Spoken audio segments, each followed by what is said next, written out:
Hey, what's up, guys? It's Max, and we're going to be seeing my Spider-Ham versus Emma Frost fight. Now, it's not the perfect fight. I was doing it live, and I was recording while I was doing them. Now, what you're going to see me is do a couple of attempts. So if you don't see like a true, nice, very polished solo, is because that's not how I pretty much play the game, or skilled I am when it comes to the game. So what you're gonna see is kind of like an attempt at me doing the fight. I've done it prior to streaming. I think I went in there like 4 or 5 times, different champions, just to kind of get a feel of it. But give you a disclaimer, I've fought Emma Frost many times, so I'm kind of familiar with how to evade her special ones and special twos. That's why you're seeing, even though I took chip damage and I kind of lost focus and wasn't kind of like, my eyes got crossed basically through the fight. I took some damage. I still feel pretty confident on being able to evade her special ones and special twos. Now, my favorite one to evade is the special one. The special two needs a kind of a different timing, and I can see why this fight has been difficult for a lot of people.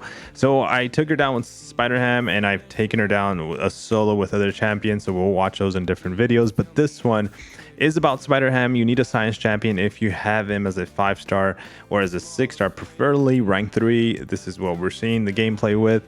The idea here is to use the most damage dealing, most powerful champions you have available to you for these type of fights. Now, will they use revives? Yes. Now, if you want the ultimate rewards towards the end, once all this is over, then I would say yes, use your revives, farm them. We have a week to do all this. Make sure you're farming revives if you want to not spend as many units or resources as you possibly can. That's my tip. Now, we're going to be watching the fight. If I can point out any tips anywhere in them, I'll try to pause it and just kind of let you know. One thing that does stand out very much to me, though, I would definitely take advantage of the blocker parry hits that give her a little bit of power gain. So when she's very close to SB1, don't just hit her onto her block or try to like have her an opening for an intercept. I wouldn't risk it. I would just do a parry or an attempt to a block hit. Not too many. Don't get caught up, because then she will kind of do a lot of damage and you'll take a lot of chip damage. But if you can afford to get 1 or 2 in there,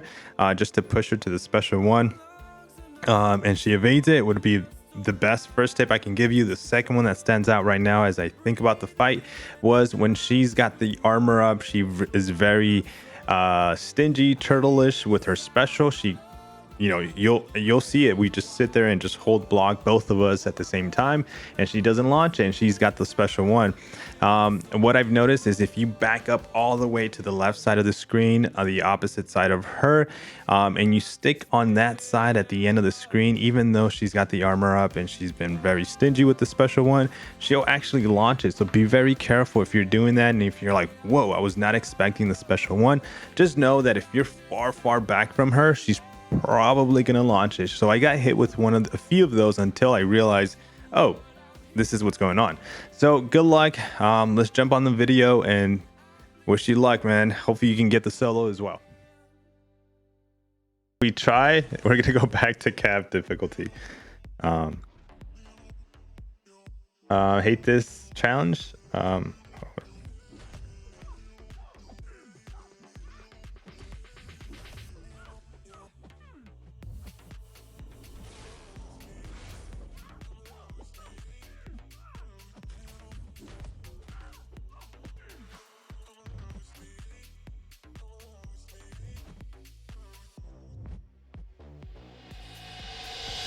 All right, so see that part right there? I was kind of far from her, and she launched the SP1 even though she had that armor up and she was kind of not throwing it. So that's exactly what I was talking about on first or second tip.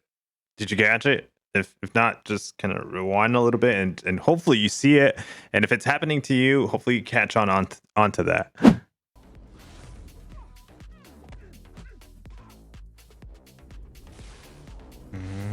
Come on. Oh shoot, she got her SP2. I really don't like that SP2.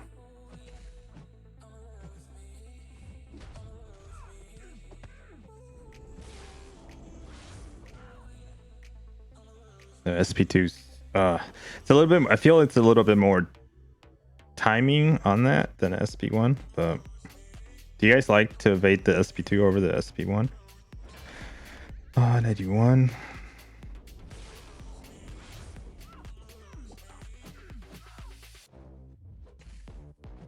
Oh,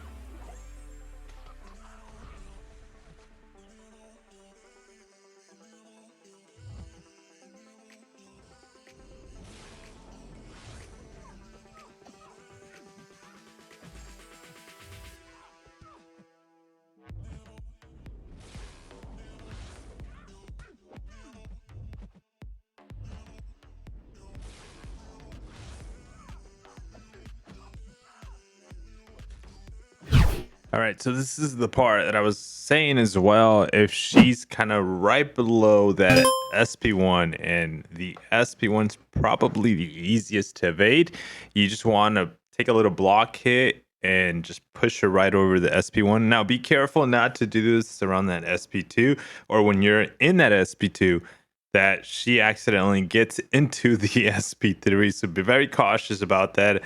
You always kind of want to be sliding back the entire time. Honestly, that's what it felt like for me. But hopefully that helps. All right, let's keep watching. Jeez. Like really concentrated on this fight here.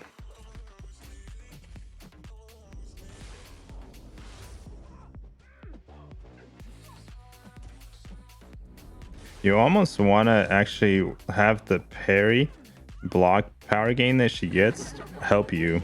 Noticing, like if she's at like almost SB1, let her hit you, but that takes a lot of damage, chip damage.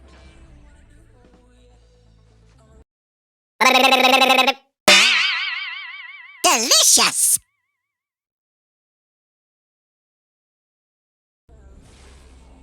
Wow, that took a huge chunk. Oh, she just dropped dead. I was not expecting her to drop dead. Oh wow. Oh shoot. Wow. I was not expecting that. Oh.